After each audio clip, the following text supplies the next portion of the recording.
मी फरशी झाडतो. तर इंग्लिशमध्ये म्हणणार I sweep the floor. Next आहे मी फरशी पुसतो. I mop the floor. मी भांडी धुतो. I wash the dishes. मी स्वयंपाकघर स्वच्छ करतो. तर इंग्लिशमध्ये म्हणणार आय क्लीन द किचन. पुढचं आहे मी स्वयंपाक करतो. I cook food. मी चहा बनवतो. तर इंग्लिशमध्ये म्हणणार आय मेक टी. पुढचं आहे मी कपडे धुतो. तर इंग्लिशमध्ये म्हणणार आय वॉश द क्लोथ्स. मी कपडे वाळत घालतो. I dry the clothes. पुढचं आहे मी कपड्यांची घडी करतो. I fold the clothes. मी कपड्यांना इस्त्री करतो. I iron the clothes. मी बेडशीट बदलतो. इंग्लिशमध्ये म्हणणार आय चेंज द बेडशीट. मी झाडांना पाणी घालतो. I water the plants. मी कचरा बाहेर टाकतो.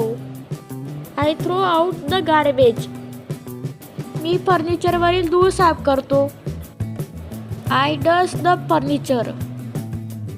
मी खिडक्या स्वच्छ करतो. इंग्लिशमध्ये म्हणणार आय क्लीन द विंडोज. मी टेबल पुसतो. I wipe the table. पाण्याच्या बाटल्या भरा. इंग्लिशमध्ये म्हणणार फिल द वॉटर बॉटल्स. पुढचं आहे भाज्या धुवा. तर इंग्लिशमध्ये म्हणणार वॉश द व्हेजिटेबल्स. भाज्या चिरा. Cut the vegetables. बटाटे सोलून घ्या.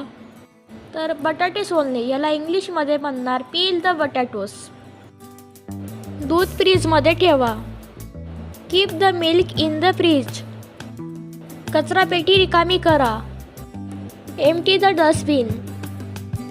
पुस्तके नीट लावा. Arrange the books.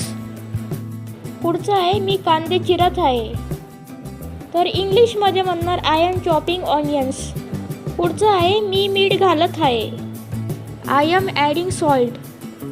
सेम याच प्रकारे मी साखर घालत आहे तेव्हा आपण इंग्लिशमध्ये म्हणणार आय एम ॲडिंग शुगर. खेळणी उचल. Pick up the toys. पुढचं आहे पसारा करू नको तेव्हा इंग्लिशमध्ये म्हणणार डोंट मेक अ मेस. मी पंखा स्वच्छ करतो. I clean the fan. मी आरसा पुसतो. I wipe the mirror. पुढचं आहे ताजी हवा घेण्यासाठी खिडकी उघड. Open the windows for fresh air. तर आजसाठी एवढंच. आजचा हा व्हिडिओ तुम्हाला कसा वाटला कॉमेंट करून नक्की सांगा आणि व्हिडिओ आवडल्यास लाईक शेअर आणि सबस्क्राईब करायला विसरू नका. Thanks for watching.